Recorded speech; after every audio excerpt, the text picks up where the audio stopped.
Whenever Katy Perry wades into politics, you're guaranteed to hear one of the most moronic hot takes in human history. Reacting to rioters waving Mexican flags in LA, she posted that Los Angeles was founded by Mexican settlers in 1781, and that this was once Mexican land, and the people being targeted today are the descendants of those who have lived here for generations, or who came seeking safety, work, and dignity.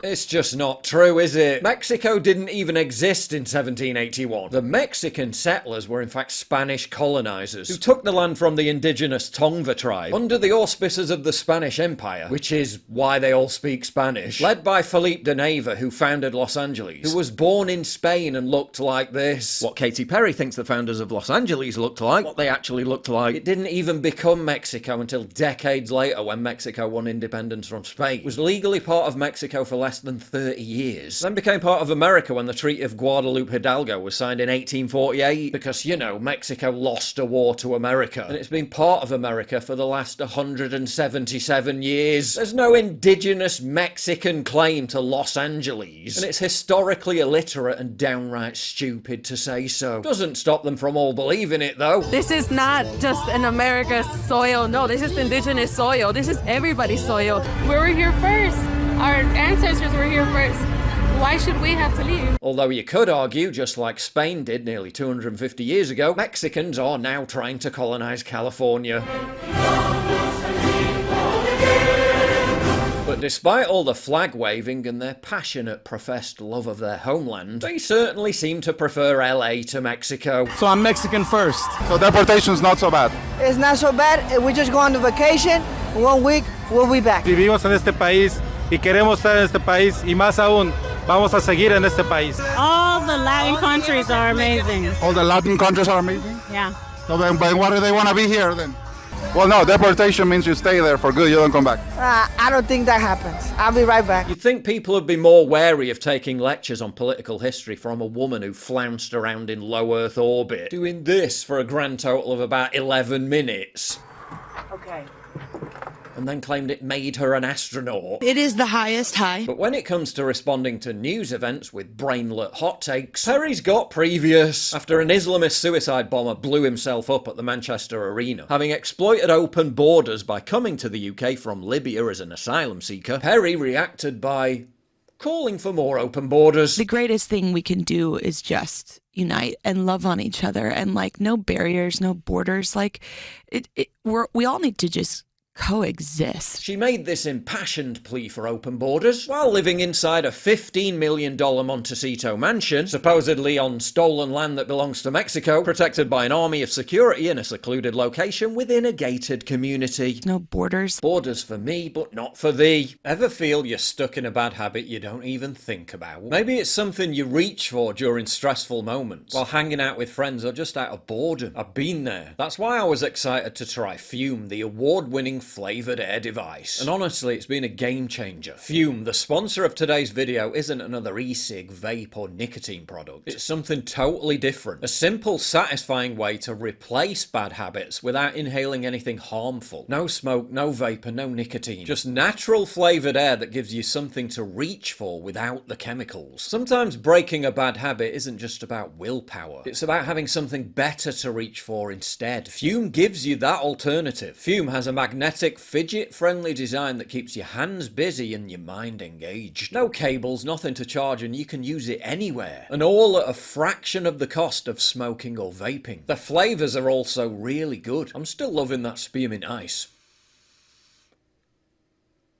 Ooh, that is refreshing. And there are tons of other options, from citrusy to earthy. Over 500,000 people have already added Fume to their daily routine, and I totally get why. It's simple, satisfying, and doesn't come with any of the downsides of smoking or vaping. And right now, if you order the Journey Pack using my code PJW, you'll get a free Fume topper. So if you've been thinking about changing your habits, this is the perfect first step. Go to tryfume.com/PJW or scan the QR code on screen to grab yours today. The self-proclaimed ambassador of woke pop called for a revolution against Trump after the 2016 election, because having a net worth of $350 million shouldn't preclude someone from LARPing as some kind of Che Guevara-style radical. It's also pretty ironic that Perry is grandstanding as a staunch advocate of giving land back to its supposedly rightful indigenous owners when she previously tried to buy a nuns' convent in Los Angeles, prompting the nuns who lived there and claimed ownership of the property to refuse the sale because of Perry's anti-Christian public image, including songs like I Kissed a Girl, and the innumerable times she's mimicked occult-style satanic rituals as part of live performances. We own the property which was stolen,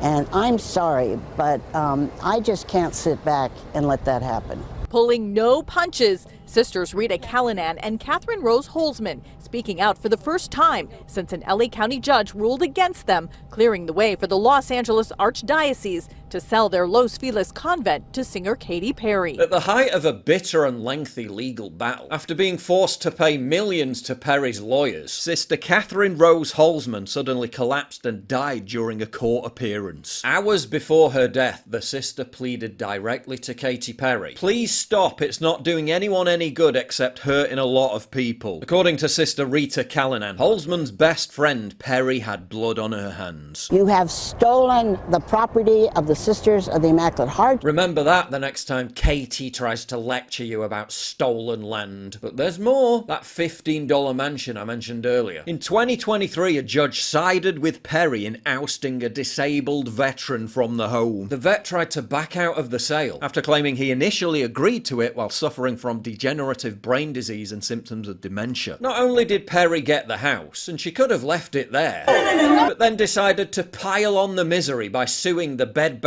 85-year-old for $6 million to cover back rent and alleged damages, because apparently that $350 million net worth just isn't enough. The son of the disabled vet slammed Perry for proclaiming her newfound empathy. And then you're feeling the love when you come down, for sure. While treating ordinary people like dirt and having zero sympathy for his father, who's basically on his deathbed. Yeah, nice woman, isn't she? Yeah, I need a little.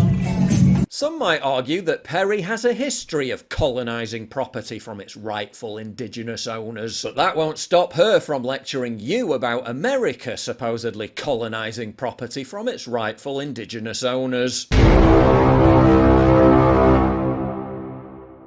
If you value what I do and you want to help support me, please visit pauljosephwatson.locals.com and either pledge a one-time donation or subscribe to join my community, get early access videos, and message me directly. And exclusive live streams coming soon too. Promise. Check out the Locals link down in the description. And don't forget to take a look at the brand new website, modernity.news. That's where you'll find all my content, including exclusive articles. That's modernity.news.